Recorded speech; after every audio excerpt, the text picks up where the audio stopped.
ce webinaire. Donc, soyez bienvenus à ce webinaire donc, qui est consacré aux données du rose.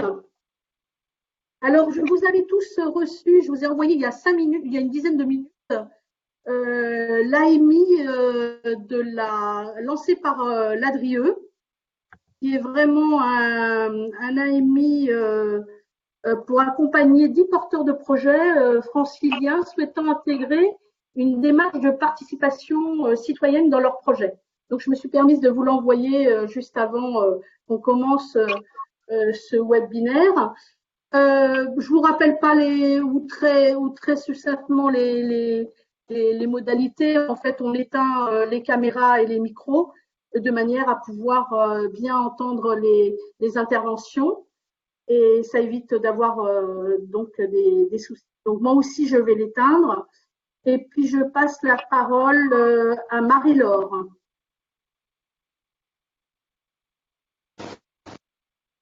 Bonjour à tous, merci Hélène. Voilà, ça c'était juste pour faire un petit coucou. J'éteins la caméra et je partage mon écran rapidement. Est-ce que vous voyez mon écran? Oui, oui. Ok, juste quelques informations d'agenda avant de passer la parole juste après moi à Clotilde.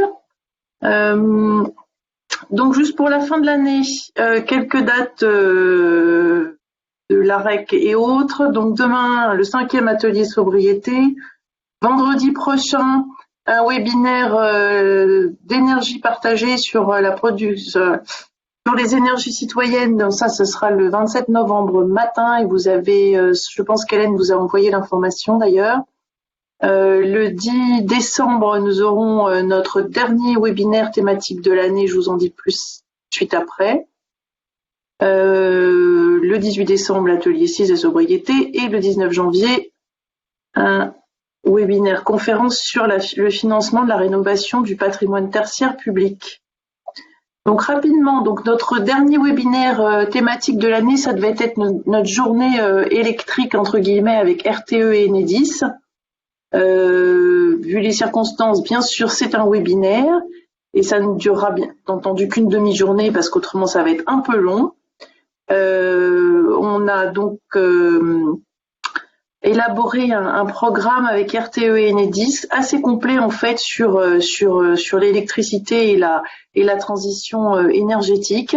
Donc il y aura 4 sessions qui seront avec des intervenants de RTE et d'Enedis évidemment. La première pour faire un rappel sur le système électrique, mais c'est toujours bien de bien pouvoir reposer les choses et avoir un aperçu des enjeux franciliens. Et ensuite, on aura une thématique mobilité, ensuite le smart réseau et on finira par la sobriété. Large temps aux questions-réponses, on fera une petite pause dans l'après-midi. Donc ça, c'est notre prochain webinaire thématique. N'hésitez pas à vous inscrire, nombreux. Et pour 2021, on a déjà un agenda avec des dates. D'un côté, les réunions conseil régional avec les directeurs, directrices des ALEC. Et vous pouvez noter aussi sur la colonne de droite les webinaires thématiques sous la forme actuelle. Donc on en aura un en février, en avril et en juin. Et bien entendu, on en discutera à la fin de cet atelier, de ce webinaire d'aujourd'hui, afin de pouvoir parler un petit peu plus de la thématique. Donc voilà, moi j'en ai terminé sur la présentation assez rapide. Et du coup, je vais passer la parole à Clotilde. Bonjour à toutes et tous. Juste pour... ça fonctionne bien le son? Oui. Oui, parfait. Je crois que là c'est bon. Juste vous donner quelques actualités régions. Tout d'abord, pour ce qui concerne nos appels à projets, Donc les appels à projets, que ce soit sur les énergies renouvelables, électriques, sur les projets citoyens, sur la rénovation énergétique, l'éclairage public, etc. Donc tout ce qu'on a mis en place cette année, on va le faire perdurer en 2021. Donc diffusez bien l'information sur vos territoires. On a un calendrier de commission permanente qui n'est pas arrêté par le contexte et par le possible report des élections régionales. Par contre, il y aura bien des commissions permanentes régulièrement. On ne sait juste pas à quelle date. Mais donc, il est important qu'on ait les porteurs de projets qui continuent à nous envoyer régulièrement leurs propositions, qu'on puisse commencer les instructions et être prêt dès que le calendrier sera diffusé. Ensuite, sur le budget participatif, on avait eu une première session il y a quelques mois. Vous êtes pas mal à avoir participé directement et à avoir relayé sur vos territoires. Donc là, on est en cours sur la deuxième session et vous avez jusqu'au 4 décembre pour envoyer vos candidatures, vous ou les collectivités que vous accompagnez. Donc n'hésitez pas, il y a eu un vrai succès sur la première session. Donc on attend aussi bien, voire mieux sur la seconde session. Je rappelle que pour le budget participatif, les thématiques sont assez larges, hein. Il y a l'énergie, bien sûr, mais on a aussi l'agriculture, les déchets, la santé, la mobilité. Ensuite, plus pour ce qui nous concerne, vous et nous, sur les demandes de subventions, on vous enverra des informations très prochainement, probablement la semaine prochaine, pour que vous puissiez nous envoyer vos divers documents comme chaque année, au détail près qu'on va essayer d'avancer le passage en CP à janvier pour 2021. Donc, on vous envoie les informations. Ensuite, on devait vous envoyer également un PowerPoint pour reprendre la globalité de nos actions, de nos dispositifs. Il y a déjà une première version qui a circulé il y a quelques semaines. On va l'actualiser et puis vous l'envoyer de nouveau. Et une dernière petite information, mais pareil, on vous contactera par mail. D'ores et déjà, si vous êtes intéressé par des expérimentations autour de mesures de l'air, du suivi des particules pour des particuliers se chauffant au bois, vous pouvez nous le signaler. On est en train de réfléchir à une expérimentation, à vous accompagner pour justement sur le terrain être outillé afin de sensibiliser autour de la thématique de l'air. Voilà, c'est encore assez en amont, mais les choses se précisent. Du coup, on vous fera partir aussi l'information. N'hésitez pas à nous faire signe si vous voulez en savoir plus. Écoutez, pour l'actualité région, voilà ce que je voulais vous faire passer. Si jamais vous avez des questions, vous n'hésitez pas à me contacter. Moi, et il y a aussi Daniel Richard, qui est votre interlocuteur privilégié, qui est aussi là. Donc, vous pouvez également le contacter. Je vous souhaite un bon webinaire sur les données. C'est un sujet vraiment intéressant. On a à travers le ROSE un outil très puissant de données pour les territoires. C'est important que vous le connaissiez et surtout que vous le fassiez connaître. Même s'il est déjà bien utilisé, il faut continuer à l'utiliser et éventuellement nous faire remonter vos besoins pour encore améliorer cet outil. Merci Je ferme beaucoup. donc le micro et la caméra. Merci beaucoup, Clotilde, pour toutes ces informations riches. Avant de passer la parole à Dounia sur la présentation justement des données du ROSE, je voulais vous dire que vous allez recevoir un mail. Je vous envoie le formulaire qui permet d'évaluer donc ce webinaire, mais surtout de nous donner, de répondre à la thématique que vous souhaiteriez que l'on traite le 9 février. Donc, je vous l'envoie tout de suite. Vous allez le recevoir et je passe la parole à Dounia sans tarder. Merci Hélène. Alors, je vais partager mon écran. J'espère que ça va marcher.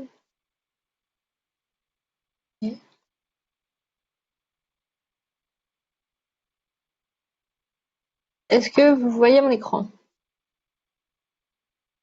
Oui, oui, c'est bon. C'est bon? Ok, parfait. Du coup, j'ai préparé une petite présentation qui reprend un peu des éléments que j'avais à droite à gauche sur le rose, les données et puis les actualités de cette année, ce qui s'est passé un peu dans le cadre du rose et des nouvelles productions. J'ai fait une présentation assez à la fois qui présente des rappels, peut-être pour ceux qui connaîtraient pas le rose ou qui en auraient entendu parler que vaguement. Donc j'ai fait une présentation assez globale et assez synthétique. Comme ça laisse peut-être un peu plus de temps pour les questions plus précises. J'ai pas forcément idée des questions que vous allez poser. Donc comme ça, on a peut-être un peu plus de temps pour échanger. Et ma présentation est assez courte. Du coup. Donc pour ceux qui, désolé pour ceux qui sont déjà bien au courant de tout ça, mais pour ceux qui ne le savent pas, donc le ROSE, Réseau d'observation statistique de l'énergie et des gaz à effet de serre en Île-de-France, c'est un réseau informel et partenarial, donc qui regroupe une quinzaine de partenaires, dont l'objectif c'est de centraliser, consolider et diffuser les données de référence sur l'énergie et les gaz à effet de serre au territoire. Donc notamment pour les PCAET qui sont l'entrée privilégiée des données du rose, mais ça peut aussi alimenter d'autres exercices, des schémas directeurs énergie par exemple. On a eu d'autres demandes ou des exercices à l'échelle des départements aussi qu'on a pu accompagner.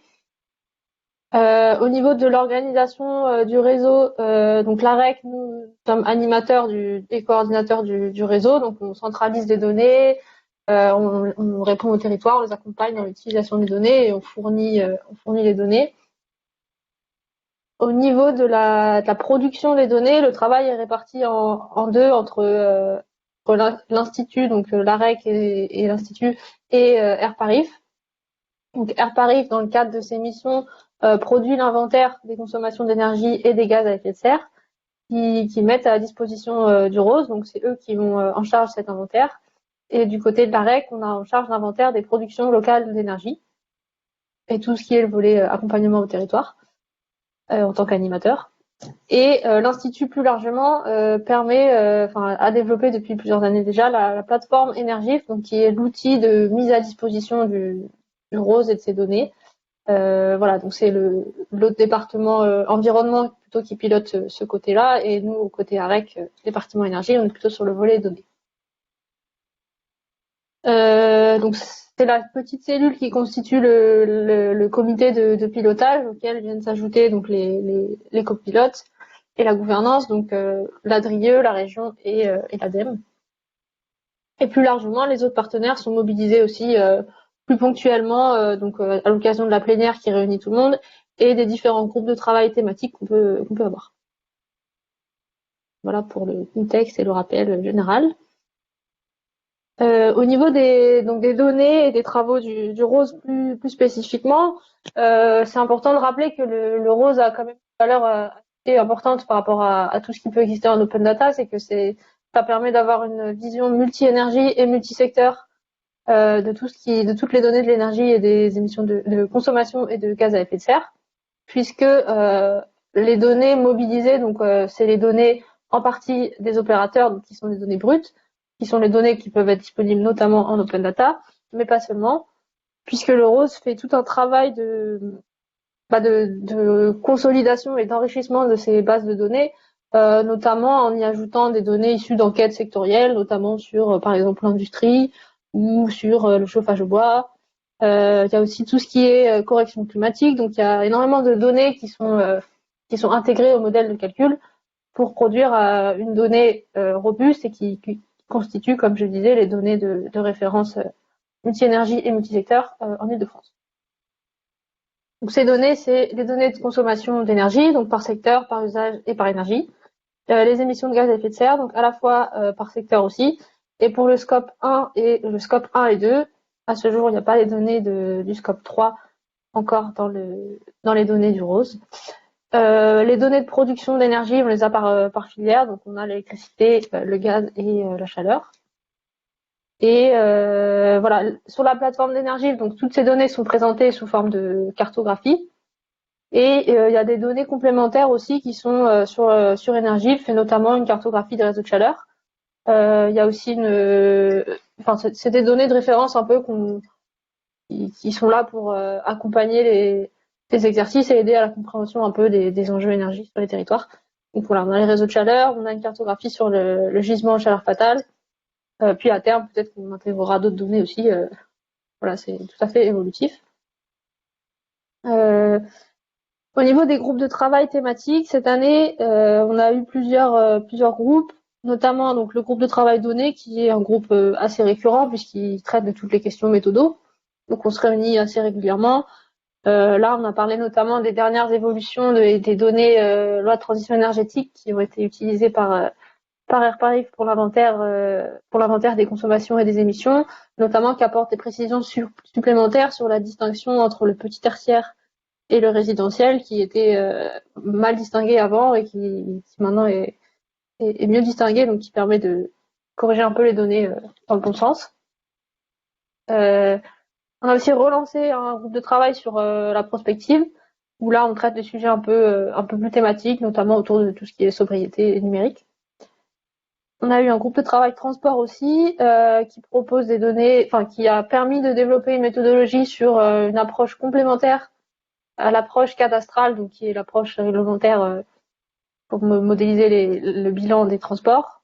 Donc cette nouvelle approche s'appelle responsabilité et permet de territorialiser les flux de déplacement, c'est-à-dire d'identifier d'où ils viennent et où ils vont, plutôt que de les comptabiliser uniquement sur tout au long du trajet.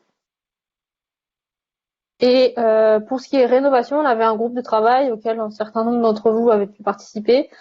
Et comme il y a un autre groupe de travail qui s'est créé et qui est porté par la DRIEA, on a décidé de fusionner ces deux groupes. Du coup, c'est plus le ROS qui pilote, mais on participe à chaque réunion avec la DRIEA. Voilà. Ensuite, comme je le disais tout à l'heure, la REC est aussi là pour accompagner les territoires dans la réalisation de leur PCAET, donc à la fois dans le cadre du ROS, mais aussi dans le cadre des missions un peu plus globales de la REC, et vous connaissez pour beaucoup d'entre vous, je pense, Sophie et Sandra, qui sont sur ce volet. Voilà. Donc pour rentrer un peu plus dans le détail, peut-être sur les données vraiment disponibles, pour ceux qui sont pas familiers avec tout ça. Donc pour les données de consommation et d'émissions de gaz à effet de serre, on propose des données à l'échelle communale. Il y a quelques années, je crois qu'on avait des données à l'IRIS, mais pour des raisons méthodo et de fiabilité de la donnée, et puis c'est pas forcément un besoin qui remonte de tout le monde d'avoir des données si fines. Donc pour un souci de cohérence et de compréhension des données, on est remonté à l'échelle communale. On a un bilan, le dernier bilan à jour, c'est 2017. Il a été actualisé cette année. Je reviendrai juste après. Le bilan a pour objectif d'être actualisé maintenant tous les ans sur l'année N-2. Donc là, par exemple, le bilan 2018 est en cours de finalisation et donc il devrait être disponible à la fin de l'année et intégré à Energif dans la foulée, début d'année 2021. Donc comme je disais, on a le détail par secteur, par énergie et par usage. Donc voilà les 5 grands secteurs. Chaque filière énergétique et les usages du chauffage, eau chaude et électricité spécifique. Et les émissions scope 1 et scope 1 et 2. Voilà, c'est un peu des redites, je l'ai dit tout à l'heure. Sur la production d'énergie, on a les différents vecteurs, électricité, gaz, chaleur. Différentes années de référence, on est encore en train de consolider les bonnes sources de données selon les filières, notamment en lien avec tout le travail que mène notre collègue Théo sur la filière biomasse et la méthanisation, où il est en train de mettre en place des enquêtes auprès des gestionnaires pour obtenir les données précises sur chaque site de méthanisation et chaque chaufferie biomasse. Donc là, il y a tout un travail qui est en cours et qu'on pourra prochainement valoriser dans le cadre du ROSE. Donc ça, c'est pour les données que j'appelle moi les données de référence et qui constituent le socle de base du ROSE, on va dire. Après, on a des données un peu plus complémentaires et plus détaillées qu'on peut retrouver sur Energif ou en me les demandant. J'ai des fichiers plus détaillés. Notamment sur le résidentiel, on a un détail un peu plus poussé selon la période de construction, le type de logement, la nature du parc, les usages, donc je l'ai déjà dit. Pour le tertiaire, depuis le bilan de 2015, donc là 2015 et 2017, et puis sur les prochains, on a des sous-secteurs un peu plus détaillés, donc ce qui permet d'avoir une vision un peu plus fine pour chacun des territoires. Et pour le transport routier, donc comme je l'ai dit, c'est la nouveauté depuis le dernier bilan. On a une double approche, donc c'est le bilan total est le même, c'est simplement qu'il est territorialisé de façon différente. Et donc il y a un nouvel onglet sur Énergif qui présente ces deux bilans comparativement, enfin ces deux territorialisations, on va dire. Voilà, selon l'approche cadastrale et l'approche responsabilité. Voilà, donc maintenant pour synthétiser un peu là j'ai présenté la référence, on va dire, du ROSE et les données de base. Ce qui s'est passé cette année sur 2020, les nouveautés, c'est que donc, comme je l'ai dit, le bilan 2017 est sorti, a été actualisé. Donc, ce sont les dernières données de référence. Ils ont été intégrés donc à Énergif. Donc, si vous allez sur la plateforme, vous verrez les dernières données. Ça intègre, comme je disais, les données de l'approche responsabilité sur le transport routier. Donc, à la fois le transport de voyageurs et de marchandises. Ça intègre les deux. On a réalisé aussi, pour ceux qui n'ont pas vu passer la news, 2 plaquettes bilan cette année, donc sur le bilan 2017. Il y en a 2 parce qu'il y en a une qui est une plaquette assez générale, donc qui présente le bilan à la fois des consommations d'énergie, des émissions de gaz à effet de serre et des productions. Donc ça dresse un portrait global sur la région Île-de-France. Et une plaquette un peu plus spécifique sur les ENR. Donc voilà, je vous mets les liens juste après. Et en parallèle de ces travaux plus méthodologiques et rédactionnels, le ROSE, certains sont au courant parce que vous avez dû répondre à l'enquête, certains d'entre vous. Le ROSE porte une réflexion un peu globale pour voir comment on peut faire évoluer un peu les travaux, les productions et notre mode de fonctionnement pour intégrer un peu les nouveaux enjeux qui peuvent se poser. Faire remonter peut-être davantage d'infos des territoires, des attentes, voilà, répondre à des besoins qui sont en constante évolution et améliorer notre fonctionnement pour être capable de produire davantage en réponse davantage aux besoins des territoires et pour avoir une meilleure visibilité. Donc voilà, on a mené une enquête au printemps où certains d'entre vous ont répondu. Suite à ça, maintenant, on est en train de continuer la réflexion en interne pour voir un peu les suites à donner concrètement en termes d'action pour nous et voilà, pour voir ce que ça représente. Donc voilà, ça c'est les liens vers les 2 plaquettes. Vous pouvez les trouver sur le site du ROSE et sur le site de la REC. Donc normalement là c'est les liens vers le site du ROSE, je pense. Donc comme je disais, la première le bilan global et la deuxième sur les ENR. Et je crois que c'est tout. Voilà. Donc voilà, j'ai présenté assez généralement le ROSE et les données et les nouveautés. Donc maintenant, si vous avez des questions, je vous écoute.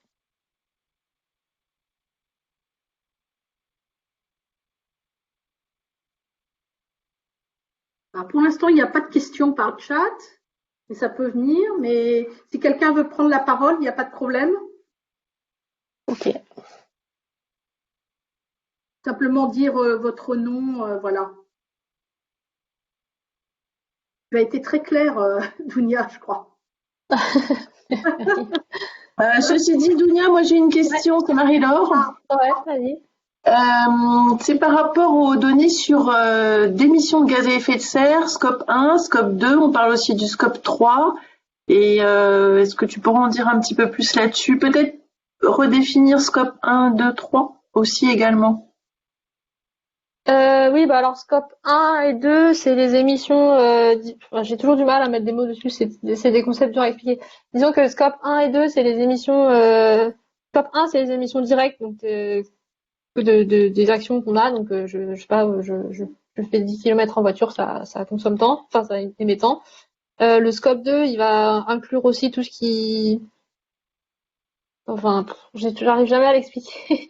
Mais scope 1 et 2, c'est les émissions plutôt directes, et scope 1 et 3, qui ne sont pas pris en compte dans le bilan du ROSE, c'est les émissions indirectes, donc qui prennent en compte qui prennent pas en compte le cycle de vie après de tout ce qui est utilisé, quoi.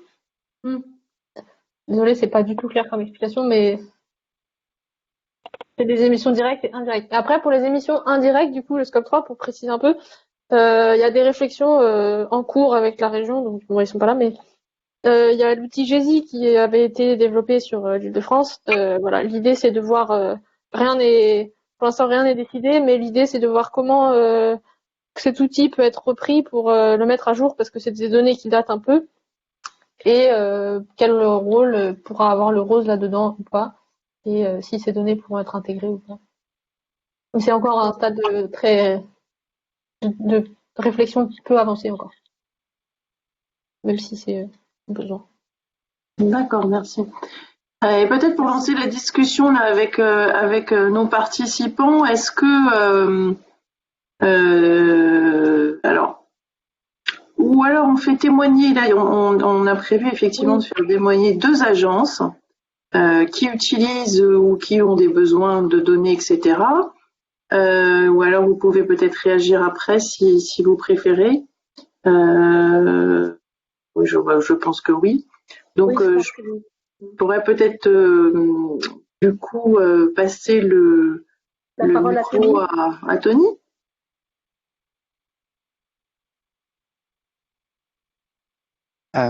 Oui, bonjour. Bonjour à toutes et à tous. Je me mets un petit coup de caméra. Ça marche. Hop. Pour faire coucou.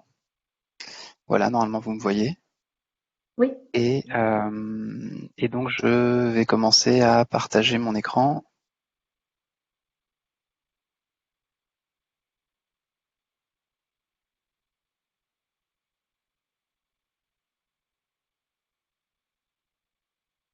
Voilà. Est-ce que c'est visible pour tout le monde? Ça y est, oui, tout à fait. Très bien.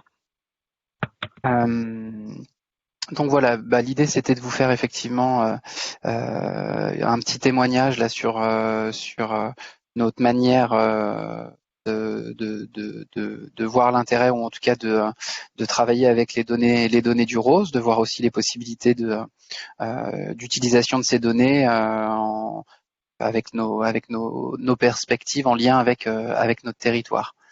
Donc l'ALEC de Paris-Ouest La Défense, c'est bien entendu sur le territoire de Paris-Ouest La Défense que vous voyez apparaître ici sur la carte. Donc le territoire de Paris-Ouest La Défense a créé son ALEC 2018, donc c'est une structure qui est toute récente. Et moi j'ai pris mes fonctions à la direction de l'ALEC mi-2019, donc effectivement avec une prise de fonction qui est elle aussi assez fraîche.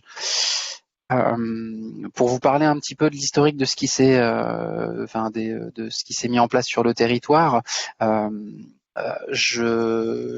entendu, il y a le plan climat air énergie territorial qui a été assez rapidement lancé. Il faut savoir que le territoire de Paris-Ouest La Défense s'est créé avec l'instauration des EPT en 2016, donc c'est aussi un territoire un peu jeune qui s'est, je vais dire, ancré autour d'un projet de territoire à l'intérieur duquel il y avait effectivement les notions liées aux enjeux énergie-climat et avec l'adoption d'un plan climat qui est venu assez rapidement parce que vous voyez, il a été lancé en 2017 de façon à définir la stratégie et le plan d'action du territoire sur ce sujet-là.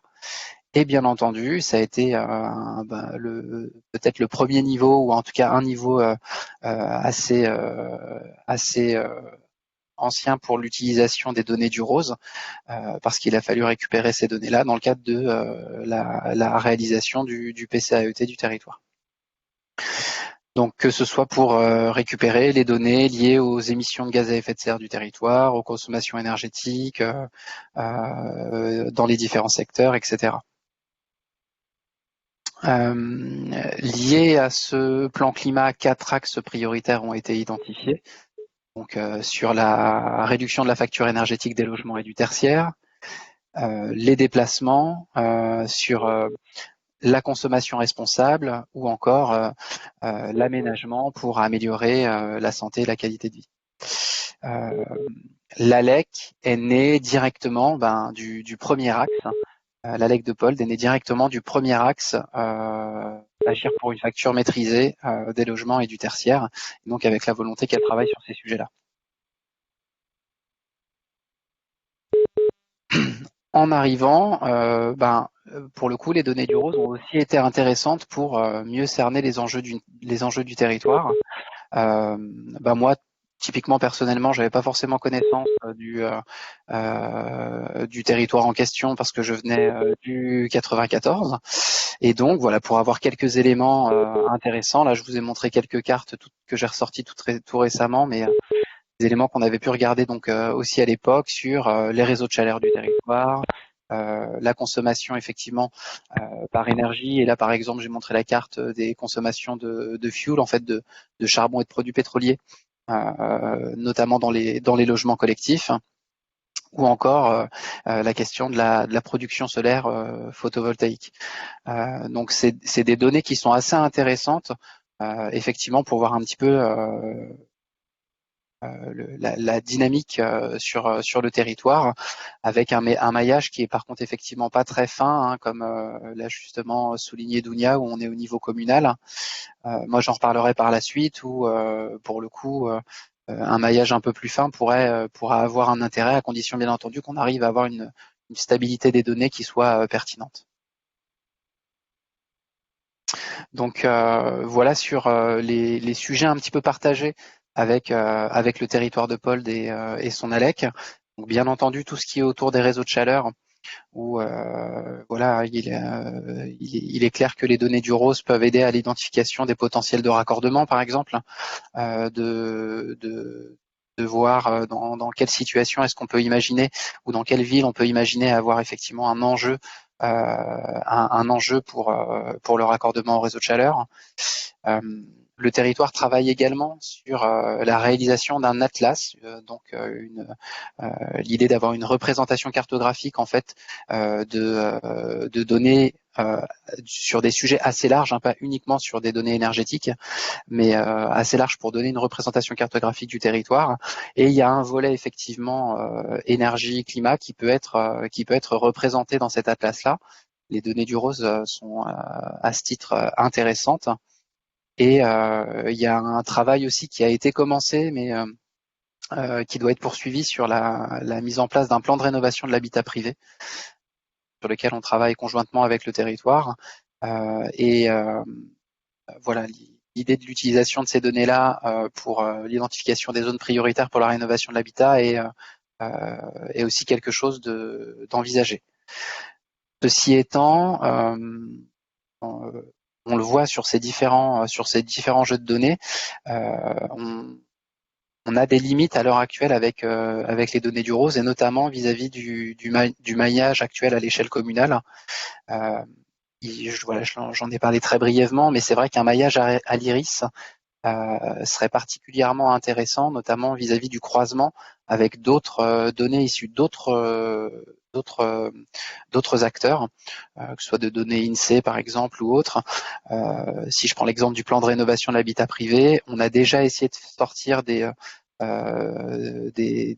choses avec un groupe d'étudiants qui avaient travaillé pour le territoire sur le sujet, et pour lequel en fait les données du ROSE ont finalement pas été utilisées parce que on arrivait à avoir des données par ailleurs à un niveau iris sur les questions d'énergie, sur les questions sociales, sur les questions de bâti, et où il était donc plus intéressant de travailler avec ces jeux de données là. Le fait au sein même des données du ROSE, donc notamment par exemple via l'outil Energif, il serait sans doute intéressant de pouvoir croiser davantage les données. Moi, je pense par exemple à la question effectivement du potentiel de raccordement au réseau de chaleur, de voir typiquement les zones où on va avoir, je sais pas, une utilisation massive du fuel dans l'habitat collectif, et de les mettre en lien avec les zones où les réseaux de chaleur sont assez bien implantés. On l'a remarqué par rapport aux différentes extractions qu'on a pu faire préalablement, qu'une ville par exemple comme Courbevoie est assez sujette à ces questions-là, parce qu'avec un volume de consommation de fuel qui est assez important et des réseaux de chaleur qui sont bien implantés sur le territoire. Donc voilà, permettre des croisements de données au même titre que cet exemple-là pourrait être intéressant. Et puis enfin, évolution qui pourrait peut-être être intéressante si elle est possible, hein, bien entendu, c'est le fait de pouvoir ramener les données à l'unité de logement ou à des unités de surface, de manière à pouvoir se rendre compte non pas uniquement du volume consommé sur un territoire donné, mais également de est-ce que le logement, le petit tertiaire sur le territoire en question est particulièrement consommateur ou pas. De manière voilà à se dissocier un petit peu de l'impact tout simplement du nombre de logements ou des surfaces chauffées. Voilà pour la présentation que je voulais vous faire. Je ne sais pas si vous avez à présent des questions.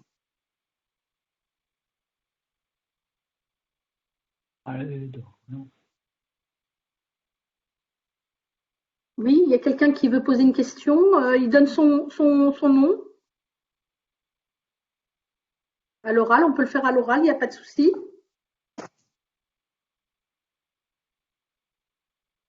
Ou par chat.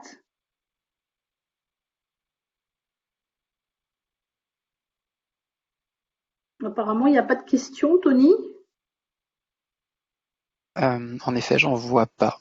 J'en vois pas sur le chat. Et Dunia, tu veux apporter peut-être un peut-être juste pour compléter sur Oui. les données du rose, ouais, effectivement, donc c'est des données qui sont, je le disais, et puis ça, Tony l'a redit, c'est pas des données à l'échelle de l'IRIS pour des raisons méthodo et de fiabilisation des données. C'est un choix pour l'instant qui a été fait. Après, la donnée à l'échelle de la commune reste quand même une donnée assez fine quand on compare à d'autres observatoires qui n'ont pas ce niveau de détail. Mais peut-être qu'à l'avenir, on arrivera à avoir une fiabilisation meilleure à l'échelle de l'IRIS et qu'on redescendra à une échelle aussi fine, hein. Pour l'instant, c'est pas le cas, mais rien n'est exclu. Après, pour rebondir dans certaines des données qui ont été évoquées, c'est aussi, les croisements de données sont possibles et il faut pas hésiter à revenir vers l'Institut aussi pour d'autres données qui peuvent exister.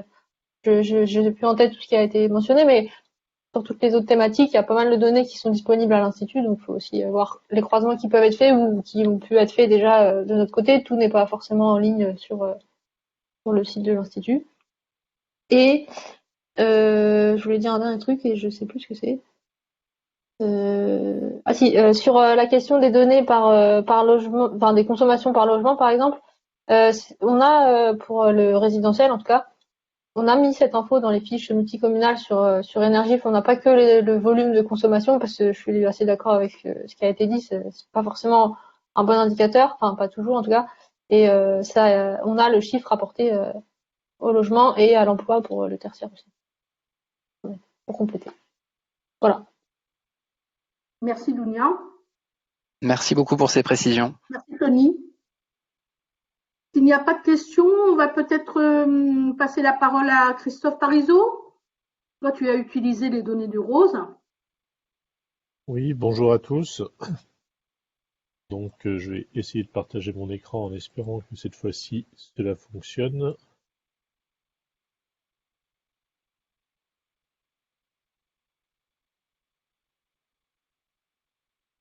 Alors, c'est pas... Oui, c'est bon, C'est Christophe. bon? Oui, c'est bon. Ah, là, on n'a plus rien. Ah, pourtant j'ai rien fait. Nous Là, avons vous un avez écran quelque chose? noir. Non, un écran noir. Ah, c'est intéressant. Je recommence alors. Tout à l'heure ça a fonctionné, donc il n'y a pas de raison que ça ne fonctionne plus.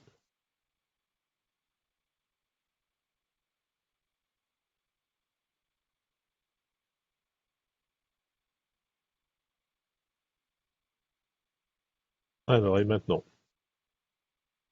Alors, pour l'instant, rien. Là, chargement, c'est bon. C'est bon? C'est bon. C'est bon.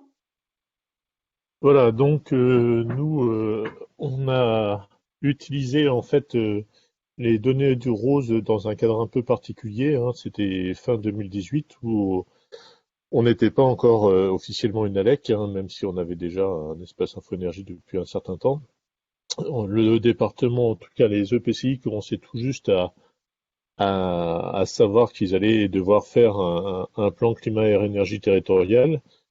Et avec le département, on avait développé un modèle de plateforme de rénovation énergétique à proposer aux différents EPCI de façon à ce qu'ils n'aient pas à réétudier et qu'on puisse leur proposer un modèle clé en main. Et pour ça, on a donc fait des interventions auprès de tous les EPCI avec le cadre de la communauté départementale de la transition énergétique, avec deux phases. Une première rencontre où on rencontrait des groupes de PCI et ensuite renouvelait cette rencontre avec ceux qui étaient intéressés. Alors, bien évidemment, on avait 24 territoires, aujourd'hui un petit peu moins sur la cartographie et la carte ancienne, puisqu'on a des EPCI qui ont fusionné depuis. Mais on avait besoin d'un argumentaire pour pouvoir les convaincre de l'intérêt à agir, sachant, comme je vous disais, les PCAET n'étaient pas encore engagés. Et donc, on a pour cela mis en place ce qu'on a appelé un portrait habitat-énergie de chacun des territoires, donc chacun des 24 territoires, afin de montrer en quoi l'habitat représentait un point important de la consommation énergétique du territoire. Aujourd'hui, je dirais la plupart des collectivités sont convaincues, ils ont eu leur PCAET mis en place. À l'époque, on était encore, et pourtant il n'y a pas si longtemps que ça, à une phase où beaucoup de PCI n'avaient aucune connaissance des consommations énergétiques ni du poids de l'habitat dans ces consommations énergétiques, et donc on partait d'un territoire assez vierge de ce point de vue-là, où il fallait vraiment convaincre de l'intérêt d'intervenir auprès de ces publics. Donc on a construit un modèle de document qui exploite des données de l'INSEE, de Battistato et du ROSE, sachant que dans Battistato on retrouve des données du ROSE. Et on a décliné ce modèle document pour chaque intercommunalité, donc avec un plan qui était bien sûr commun, où on déclinait la qualité énergétique du parc de logement, les caractéristiques du parc de logement et le profil des occupants, et on faisait le portrait type de la cible de la plateforme sur le territoire, de façon à bien montrer qu'il y avait un public pour intervenir. Donc ça, c'est un peu le contenu, mais qui vous parle pas vraiment. La forme du document, elle, c'était un. Vous voyez toujours mon partage d'écran? Oui, on voit ton partage d'écran, mais c'est petit. Oui, justement, je vais. Voilà, donc le document lui-même, reprenait en fait ça. On est sur le modèle de document, donc on avait tout formaté de façon à pouvoir faire ces 24 documents dans des temps très courts, puisqu'on enchaînait les réunions, on enchaînait sur 4-5 mois auprès de ces 24 PCI, et comme on en rencontrait plusieurs à chaque fois, il fallait sortir plusieurs documents à chaque fois. Et donc, à chaque paragraphe, on savait quelles données utiliser, notamment les données du ROSE qui étaient exploitées, de façon à pouvoir aller chercher les informations le plus rapidement possible, et en se créant en même temps des petites formules simples pour pouvoir exploiter ces données. Alors, données du ROSE et autres données que l'on croisait avec, qui nous permettaient comme ça de remplir ces profils de territoire à la chaîne, en extrayant, par exemple, là, des données de Battistato sous forme de graphiques qui étaient générées directement. Et donc, on avait comme ça toute la base du document, tout le bâti, tout le modèle du document qui nous permettait de faire ça à la chaîne, en exploitant les différentes données et en croisant, par exemple, là, les données du ROSE et les données d'Agena qui nous permettaient de faire des.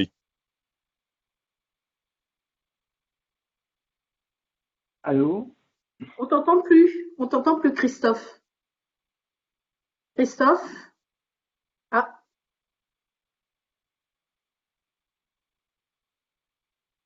je pense qu'il y a eu une coupure. Il va nous rejoindre.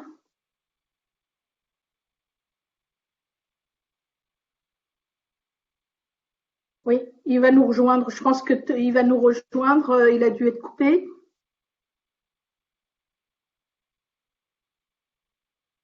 Je vais lui mettre de toute façon un SMS.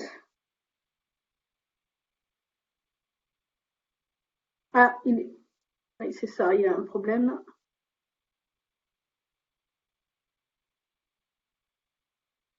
J'envoie un SMS à Christophe.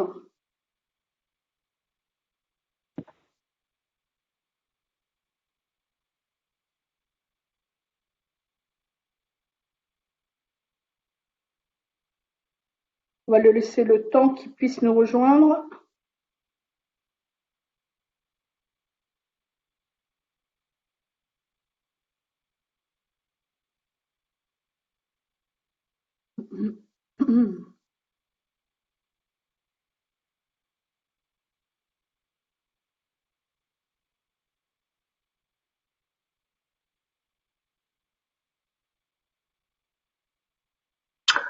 Du coup, Donia, un aperçu des données 2017?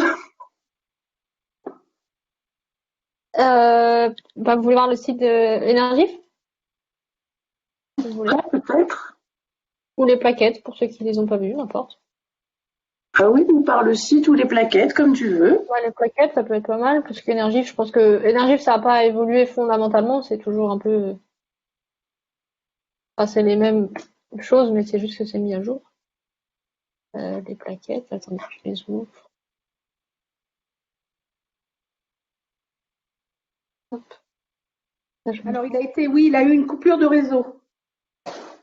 Ah. Il vient de m'envoyer un texto. Du coup, vous voyez mon écran là? Oui, très bien. Oui, très bien. Oui. Et du coup, pour ceux qui connaissent pas les plaquettes du rose, donc il y en a deux. Vous voyez les deux onglets là si je change? Ouais.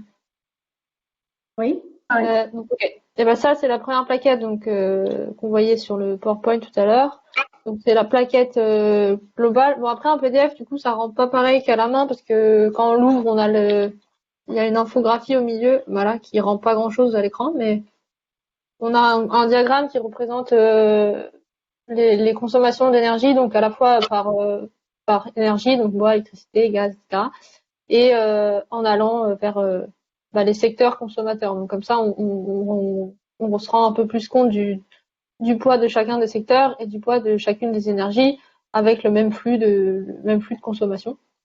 Donc c'est l'infographie du milieu de la plaquette avec vous verrez si vous l'avez en papier, mais du coup c'est au milieu et donc sur la partie gauche on a un zoom sur le secteur du bâti vraiment où on voit les évolutions.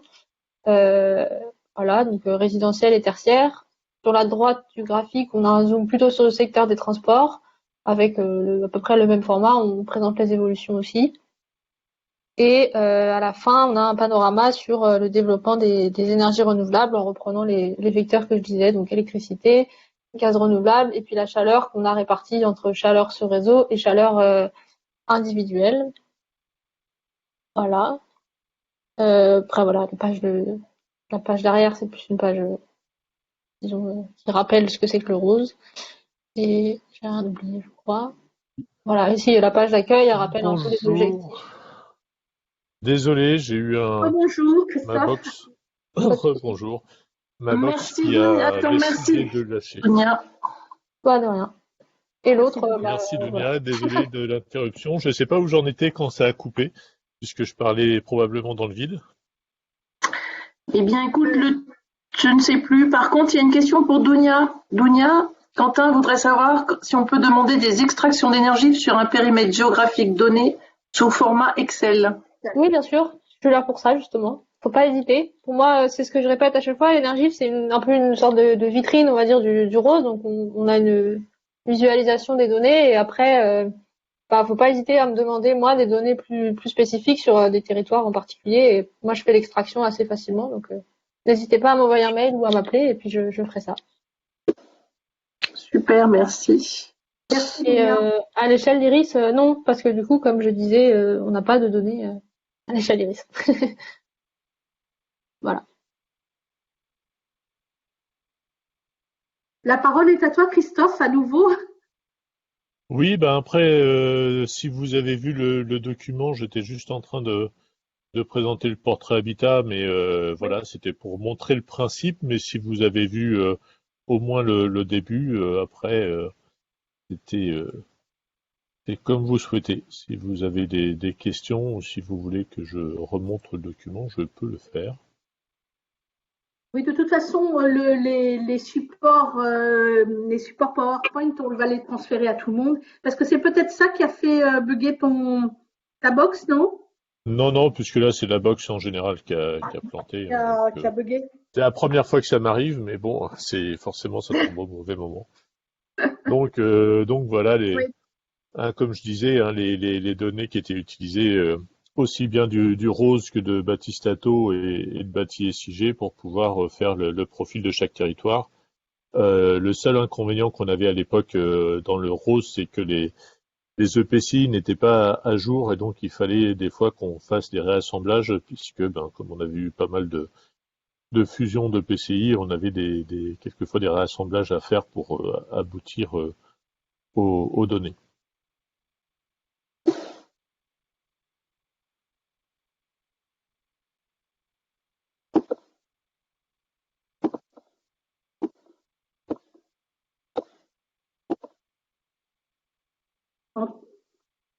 On t'entend plus, Christophe. Bah là, c'est normal, je parle D'accord. plus. J'attendais qu'il y ait Il y a des éventuelle questions? réaction. Y a-t-il des questions? Vous pouvez les poser oralement, il n'y a pas de souci. Hein. C'est l'heure de la digestion, c'est pour ça. Je ne sais pas si c'est l'heure de la digestion, mais ça veut dire que vous avez été tous très clairs. En tout cas, il y a quand même une question, ça revient là sur la plaquette, pour avoir des plaquettes au format papier, Dounia, je sais qu'on en a, mais là, est-ce que... En fait, je comprends pas la question par rapport à la question à l'échelle de l'iris. Il n'y a pas de lien entre les deux questions? Non, il n'y en a pas. En fait, les plaquettes au format papier, Eh ben, ouais, elles sont elles sont à l'Institut. Elles sont à l'Institut. C'est le problème de la situation sanitaire qui nous embête un peu. On n'a pas eu l'occasion de faire des envois papier encore, donc tous les stocks sont au bureau pour l'instant. Comme on peut pas aller au bureau, je peux pas faire grand-chose pour l'instant. Mais je pourrais faire des envois quand on pourra retourner au bureau, pas de problème. En attendant, bien sûr. Il n'y a plus de questions du tout?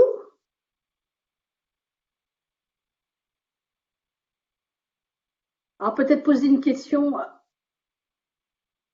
Oui, tout à fait. On va attendre l'amélioration de la crise. Merci, Aude-Laure. Peut-être y a-t-il. Alors justement, je voudrais poser à certaines ALEC qui sont, la plupart sont là, participent. Est-ce que justement vous avez utilisé les données du Rose et comment ça s'est passé? Est-ce qu'il y en a qui peuvent prendre la parole pour témoigner? Oui. Oui. Alors, il y a plusieurs. Comment s'organise? Alors, Alors, vous pouvez prendre la parole, vous donnez votre nom, l'agence et puis allez-y. alors, j'ai mis ma caméra. Donc, Quentin Maillan de l'Agence locale de l'énergie chez le climat NVE. Alors, nous, on a utilisé les données d'énergie pour faire une étude, un diagnostic de vulnérabilité à la précarité énergétique du territoire d'Est ensemble. Oui. Alors, on avait fait une extraction à la main. Alors, d'où ma question aussi de pouvoir récolter des données sur mesure d'un coup sur différentes communes. On va avoir le même travail qui va être normalement réalisé pour le territoire de Paris-Marne-et-Bois et Grand Paris Grand Est.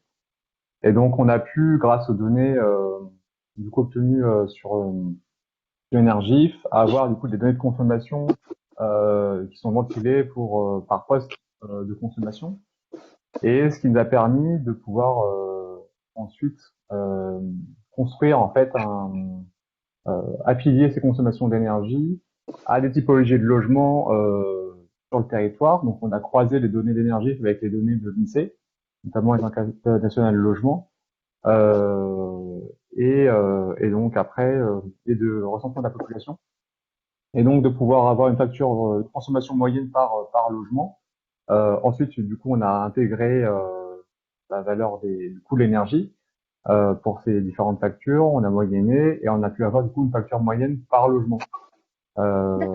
Et en croisant du coup ces factures moyennes, en les croisant du coup avec des données sur les revenus des ménages, notamment les revenus par décile de revenus, on peut du coup évaluer un taux d'effort énergétique par décile au sein du coup des collectivités pour évaluer justement du coup le nombre de ménages qui seraient du coup en situation de précarité énergétique selon le taux d'effort énergétique.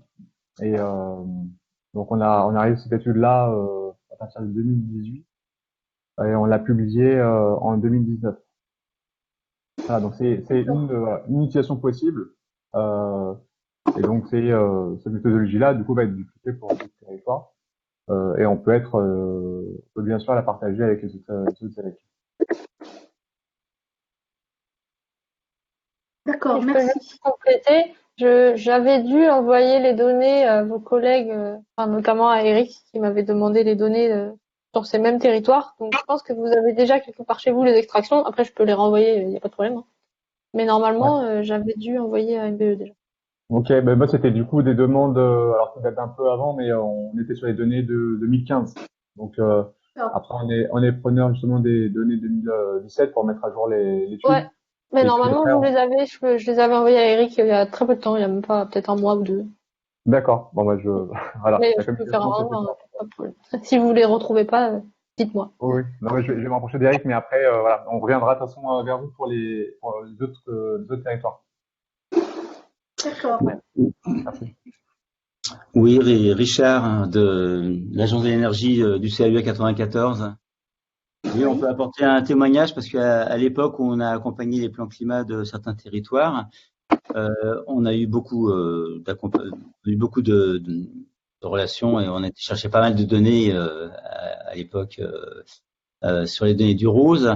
À l'époque, c'était Marc Boitel qui s'occupait de ça. Mais finalement, ça a été hyper pratique et très bien accompagné parce qu'on avait réussi à trouver toutes sortes de données sur la consommation énergétique, les émissions de gaz. Enfin, on allait chercher des données au Rose, chez Airparif, à l'INSI, chez Bruit Parif. On a réussi un peu à remplir tout ce qu'on avait à remplir comme case. La difficulté quand même, c'est que comme c'est un document assez technique quand même, avec une pratique nécessaire pour arriver à aller chercher les données là où elles sont, et dont on a besoin, on s'aperçoit que quand les personnes qui travaillent chez nous commencent à bien maîtriser cet outil-là, puis à un moment ils s'en vont parce que, comme tout le monde le sait, il y a un turnover assez important dans les agences.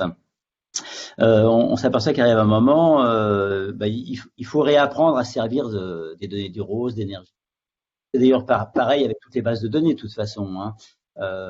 Et qu'aujourd'hui, bon, j'assiste à cette conférence parce qu'on va réaccompagner un autre territoire sur son plan climat.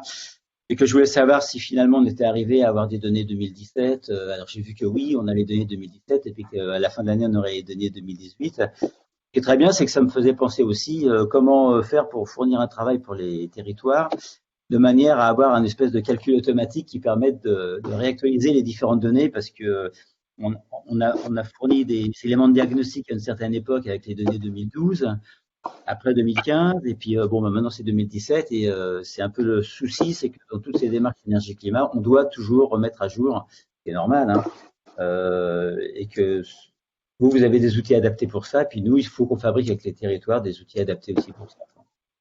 Voilà. Enfin, un retour d'expérience plutôt très positif, mais des difficultés quand même. C'est bien de le souligner. Nia, tu veux apporter un complément ou Non, pas particulièrement. Enfin, Dunia n'était pas là à l'époque, c'était Marc Boitel. Oui, je sais bien, c'était Marc Boitel, oui. Ah ouais. Non, juste pour compléter, si jamais, enfin, pour apporter une petite précision, le bilan, donc, comme ça a été dit, il est mis à jour assez régulièrement. Là, on a eu 2012, 2015, 2017 notamment. Quand vous voulez faire des comparaisons entre années de référence, par exemple, là, si vous prenez le nouveau jeu de données 2017 et que vous voulez le comparer aux années antérieures, il faut utiliser les dernières données, c'est-à-dire qu'il faut qu'on vous renvoie des données sur les années antérieures parce qu'à chaque fois que le bilan est actualisé, toutes les méthodologies sont un peu adaptées à chaque fois et donc elles sont les modifications qui sont apportées au modèle sont réappliquées aux années antérieures. Donc, il faut faire attention quand on utilise un nouveau jeu de données à reprendre ensuite les données recalculées sur les années antérieures. C'est pas Oui. vraiment ce qui a été dit avant, mais ça me fait penser à ça, donc je préfère Oui, Oui, non, vous avez alerter raison. là-dessus. C'est pas forcément évident pour tout le monde. bien sûr. Oui, Marie-Laure, tu veux...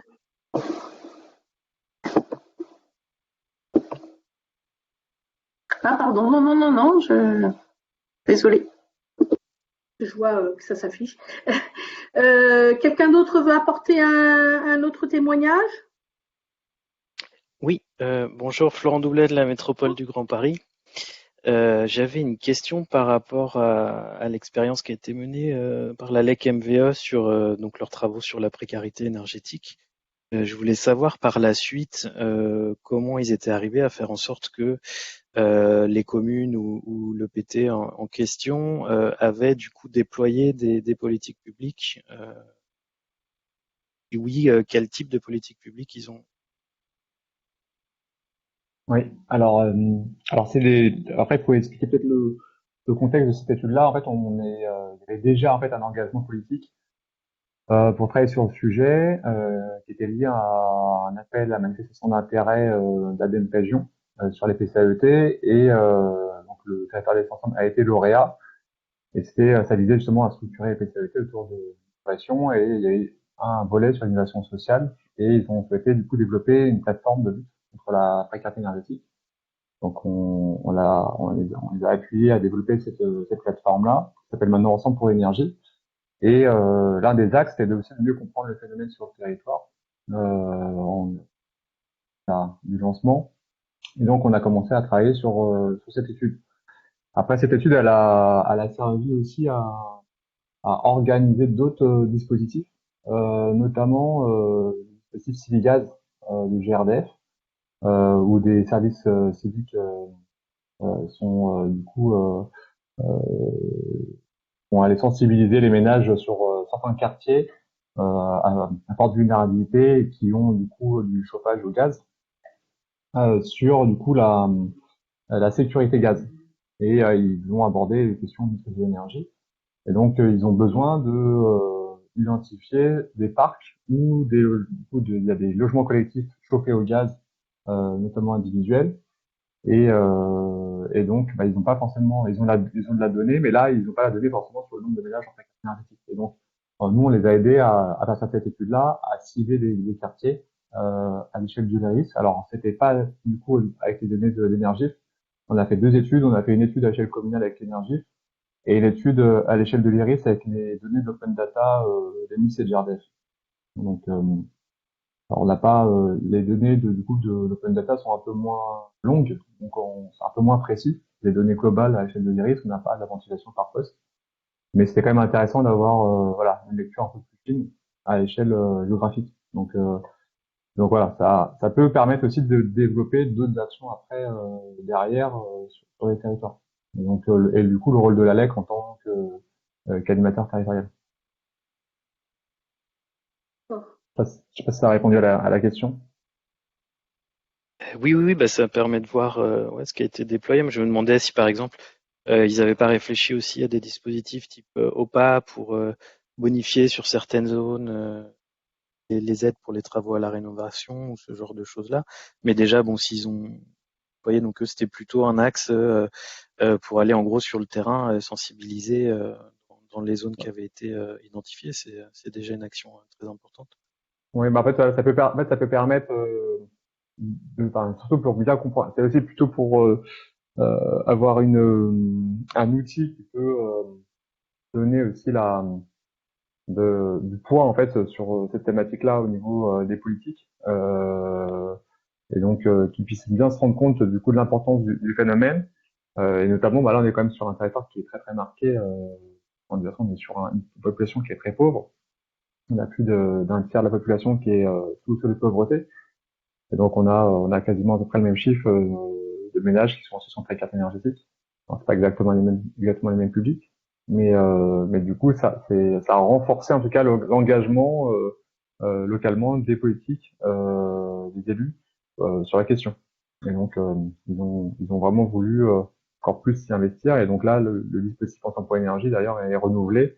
On part du coup sur un dispositif maintenant qui est financé par le programme C2E Slim, service local d'intervention et de trésor énergie pour 3 ans.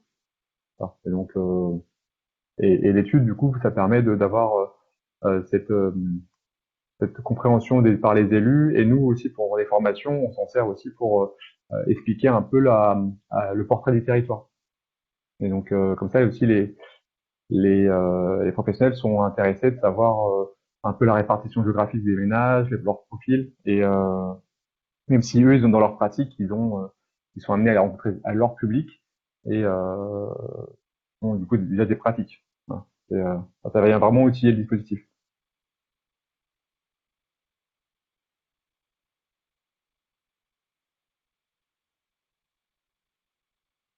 Y a-t-il quelqu'un d'autre qui souhaite intervenir avant que l'on clôture? Alors peut-être que vous pouvez répondre. Je vous ai fait parvenir donc par mail le formulaire, hein, et ce qui est important dans ce formulaire, c'est surtout pour la session du 9 février, puisque on souhaiterait savoir quelle thématique vous souhaitez qu'on aborde à ce moment-là. Donc si vous pouvez remplir le formulaire, il prend vraiment quelques secondes, hein, c'est pas.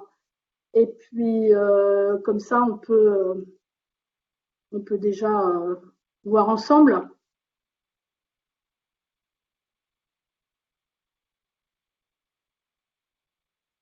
Vous m'entendez? Oui?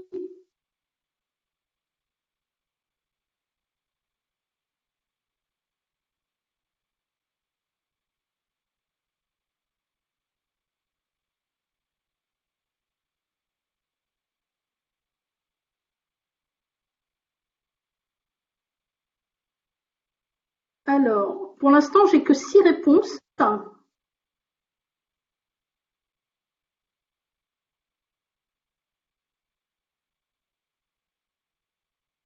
Et ce serait le petit tertiaire privé qui arriverait en tête, mais ce n'est que 6 réponses. J'attends que vous répondiez. Là, il y a 10 réponses.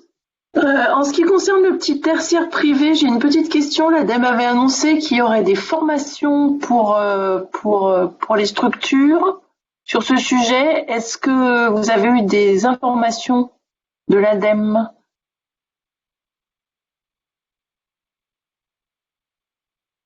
C'est pour ne pas chevaucher avec leur propre formation, mais s'il n'y a rien, nous on peut organiser ça.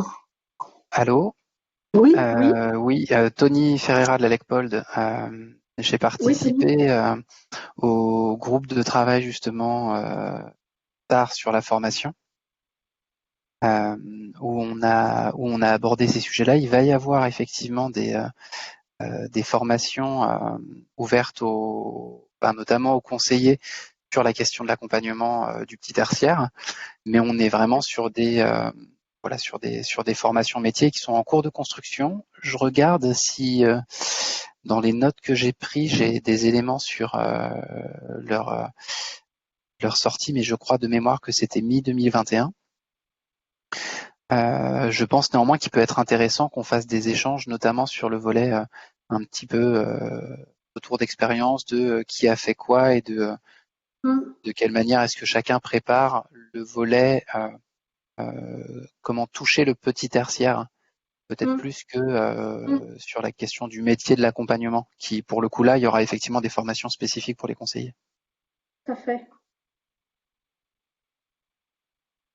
D'accord. Elisabeth de la communauté de communes du Pays de Montaureau, pour compléter ce que vient de dire Tony. Je pense que c'est un aspect vraiment important, surtout que dans le contexte actuel, on a beaucoup de structures petits tertiaires qui sont plus à se battre pour survivre qu'à se préoccuper de ce type de questions. Donc il y a une vraie réflexion à avoir sur l'angle ou les angles d'approche du petit tertiaire dans les mois à venir.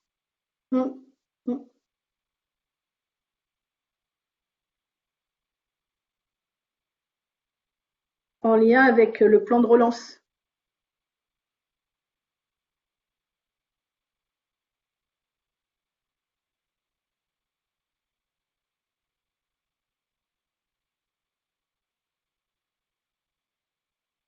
Eh bien, écoutez, c'est ce qui apparaît là dans le questionnaire. Il y a 11 personnes qui donc ont coché le petit tertiaire. Et ensuite, on a le contrôle des pratiques abusives. Et puis après, on a les autres thématiques, mais qui apparaissent pour une voix. Donc, écoutez, j'attends peut-être que tout le monde ait répondu, mais là, on est 17 réponses. Donc, c'est pas mal. Donc, c'est ce qui apparaît. Donc, petit tertiaire, mais avec l'angle que Tony et Elisabeth ont précisé. Marie-Laure, tu veux peut-être conclure cet atelier?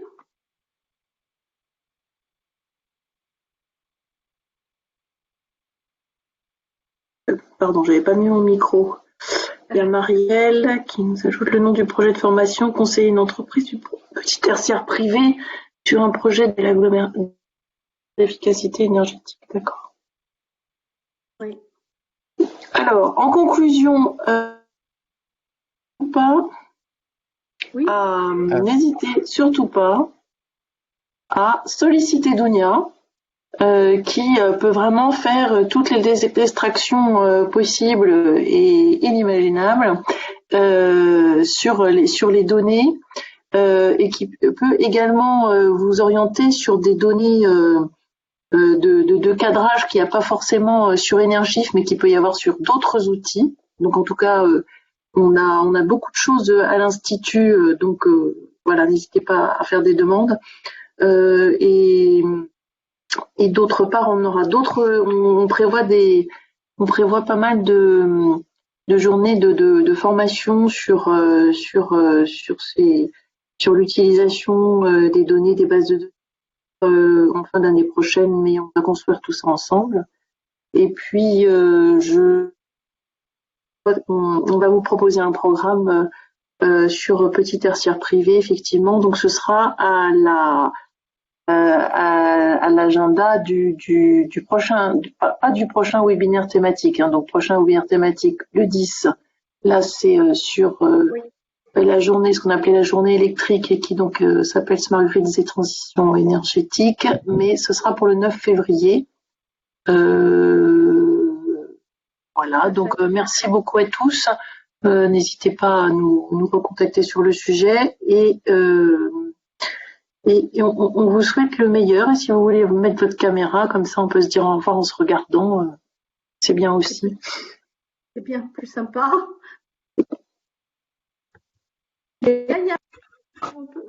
On peut se voir, mais il y a un document Il faut arrêter le partage d'écran des papillons là. Oui, des ça, papillons. C'est Christophe, ça qui nous montre ses papillons. Hein. C'est Christophe, je pense, non? Ah, c'est sûr, oui, c'est lui. Ça. On ne savait pas que c'était un spécialiste des coléoptères. Eh bien, au revoir et bonne journée à tout le monde. Merci. Et puis donc, rendez-vous. On espère que on va vous envoyer l'information pour le 10. Ça va partir là, et vous allez avoir la semaine prochaine l'information pour le 10. Donc, à très bientôt. Merci beaucoup. Merci. Au revoir à tout le monde. Bonne Merci, journée. au revoir. Au revoir. Merci, au revoir. Au revoir. Christophe, tu peux enlever ton partage d'écran? Non, il peut pas, non. Partage ton écran.